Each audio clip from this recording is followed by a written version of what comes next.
காலமுறை ஊதியம், பணிக்கொடை உள்ளிட்ட பல்வேறு கோரிக்கைகளை வலியுறுத்தி தமிழகத்தின் பல்வேறு பகுதிகளில் சத்துணவு ஊழியர்கள் மறியல் போராட்டத்தில் ஈடுபட்டனர்.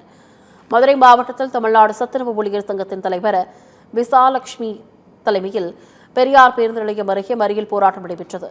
போராட்டத்தின் போது தங்களது கோரிக்கைகளை உடனடியாக நிறைவேற்ற வேண்டும் என வலியுறுத்தி 100க்கும் மேற்பட்டோர் கன்னட கோஷங்களை எழுப்பினர்.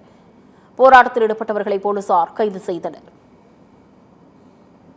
ஈரோடு மாவட்டத்தில் தாலுகா அலுவலகம் முன் தமிழ்நாடு சத்துணவு ஊழியர் சங்கத்தினர் போராட்டத்தில் ஈடுபட்டனர்.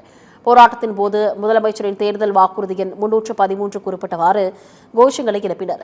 மறியல் போராட்டத்தில் ஈடுபட்டவர்களை காவல்துறையினர் கைது செய்தனர்.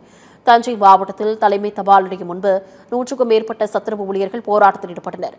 முதலமைச்சரின் தேர்தல் வாக்குறுதியின்படி காலமுறை ஊதியம் வழங்க வேண்டும் என்று அவர்கள் கோஷங்களை எழுப்பினர். மறியலில் ஈடுபட்டவர்கள் அனைவரையும் போலீசார் கைது செய்தனர்.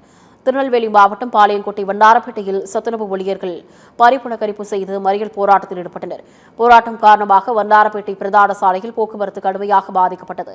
இதனைத் தொடர்ந்து பாதுகாப்பு பணியில் இருந்த போலீசார் போராட்டத்தில் ஈடுபட்டவர்களை கலைந்து செல்லுமாறு அறிவுறுத்தினர். தொடர்ந்து அவர்கள் மறியலில் ஈடுபட்டதால் போலீசார் கைது செய்தனர்.